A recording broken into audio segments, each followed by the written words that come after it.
Dis die reuk in jou klere, dis kant middernag. Dis die manne se stories oor die dag se jag. Dis die knitter van die hout wat die vlamme lek. Dis my hart se plek. Vergeet van gister, môre is nog 'n dag. Saam sal ons huil en saam sal ons lag. Bring die boksgitaar, want 'n man moet sing. Ja, man moet sing.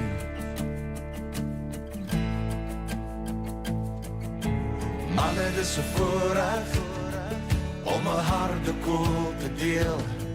Al die bloedbroers by mekaar, waar die vlamme vriendskap seël. Manne, dis 'n voorreg om hier vanaand te wees.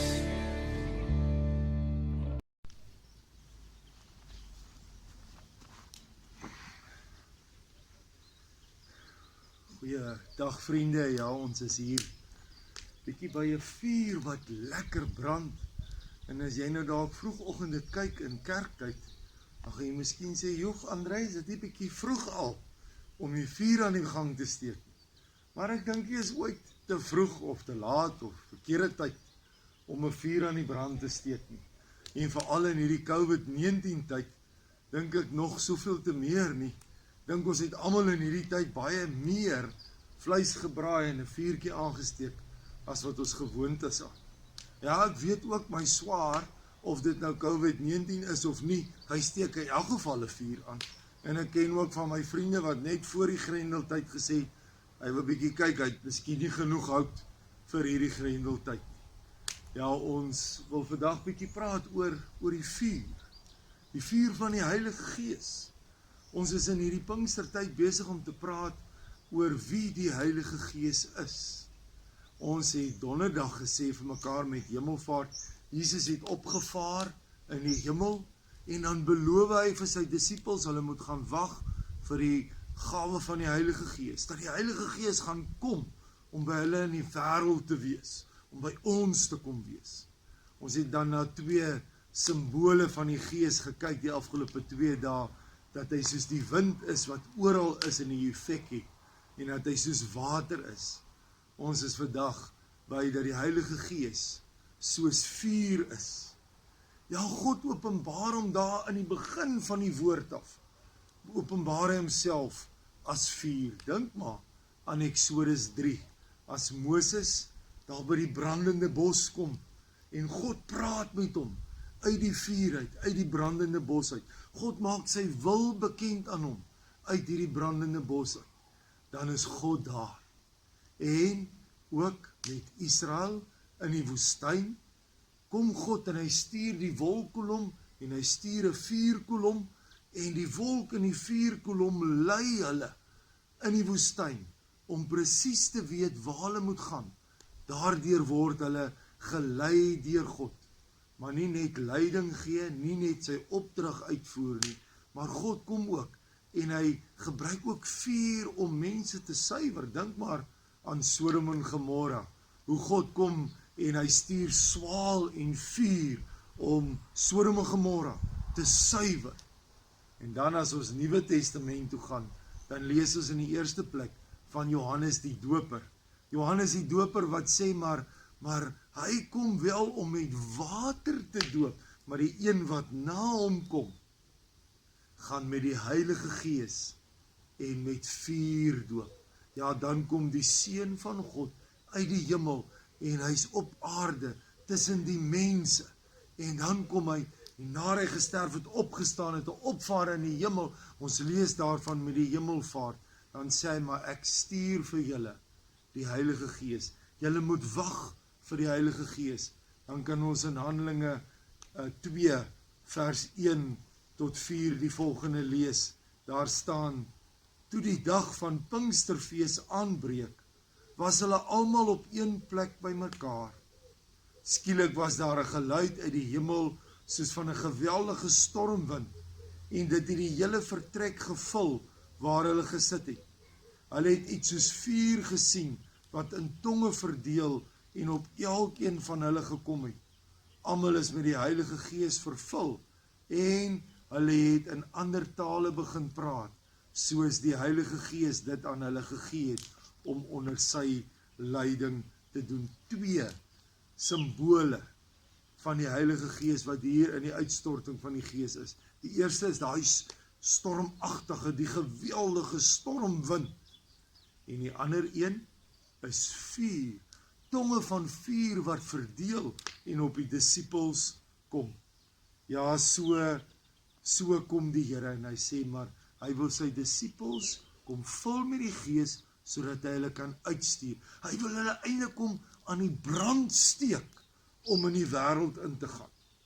Soos ons kan hierdie vuurhoutjie vat, en dan kan ons omtrek, een klein vlammetjie. Met so 'n vlammetjie het ek daai vuur aan die brand gesteek. Een klein vonkie kan 'n hele bos aan die brand steek.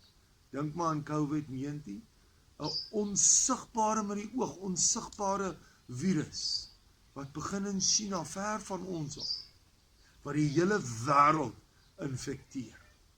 So kom God en hy steek 'n vonkie aan in Jerusalem met mense. Dit begin by een persoon, Jesus, wat die Gees stuur, die Heilige Gees wat kom op die 12 disippels. 12 disippels wat 120 mense word. 120 mense wat met Pinksterdag 3000 mense word. En die volgende oomblik die wêreld vol. En ons weet daarvan. Die hele wêreld weet van Jesus. Daar is amper nie 'n deel, daar is amper nie 'n mens wat nie weet van Jesus nie. Almal het nie noodwendig 'n persoonlike verhouding met Jesus nie, maar almal weet van hom. Handelinge 1 vers 8 staan daar, maar julle sal krag ontvang wanneer die Heilige Gees oor julle kom en julle moet my disippels wees. Waar? In Jerusalem, Judea, Samaria tot in die verste uithoeke van die aarde. Dink maar wat met ons met kerssangdiens gebeur, waar ek daai een kersie voor in die kerk aansteek. En dis sekondes, dan is die hele kerk se kerse aan, soos ons, die een kersie na die ander, en skielik dit vermenigvuldig, 'n veldbrand, wat begin brand, en veral as daar nog 'n wind ook van agter is, die vuur en die wind van die Gees, dan versprei 'n veldbrand net so. Dis fantasties, hoe jong Christene aan die brand is vir die Here, hoe hulle opgewonde is vir die Here, hoe hulle vlam vat vir die Here, en praat en getuig. Maar dis ook jammer, vriende, hoe ons ook almal jong Christene iewers was, hoe ons vlammetjies al hoe laer begin brand, hoe ons amper partymal dowwer raak, uitblus. Wat is nodig? Wat is nodig dat ons weer sal vlam vat en lekker brand vir die Here? Ek dink dis nodig dat ons weer materiaal, brandstofmateriaal, en hier is dit, die woord van God vat, en dit deel maak van ons lewe. Dat ons elke dag, onthou wat ons met die Paasfees reeks geleer het, toe daar gesê is, ja, die disippels, nee, die Israeliete moes elke dag manna gaan optel het. Hulle kon nie oorgeslaan het. Elke dag by die Here uitkom. Aaron en sy seuns moes elke dag die vlam in die tabernakel aan die brand hou. In die tempel moes die priesters later elke dag die vlam in die tempel aan die gang hou. Ja, dit vat toewyding, dit vat tyd, dit vat dat daar gefokus moet word, dat ons sal dissipline hê, dit vat harde werk. Ek en jy moet ook in hierdie tyd weer kom en sê, Heilige Gees, kom elke dag en steek die vuur in my aan. Blaas die vuur in my aan. Geef vir my die materiaal dat ek dit lees en besig raak daarmee. Vul my met die Gees. Heilige Gees, beheer my. Heilige Gees, leer u my u wil. En dan ook, wat baie belangrik is, neem die foute weg Suiwer my. 1 Petrus 1 vers 7 sê, goud word gesuiwer as dit deur 'n vuur gaan. Dat ons ook sal vra, Here, kom en suiwer my. Suiwer my van my verkeerde dade, van die dinge wat ek nalat, sodat ek gevul sal wees met u Gees en vir u vure in die wêreld aan die brand sal steek. Vader, baie dankie dat ons tot u kan bid. Heilige Gees, dankie dat ons weet, soos water uit 3 dele bestaan. Here, so is u ook, Heilige Gees, self ook God. Ons aanbid u as God. God wat oral by ons is, al kan ons u nie sien, u o Gees van God. Dankie dat soos die wind daar waai, dat ons weet dat u effek ook in ons lewens is. Kom en vul ons met u Gees. Here, steek die vuur aan in ons lewens, in ons geestelike lewens. Suiwer ons, vergewe ons en help ons om 'n verskil vir u te gaan maak. Ons vra dit in die naam van die Vader, die Seun en ook u, die Heilige Gees. Amen.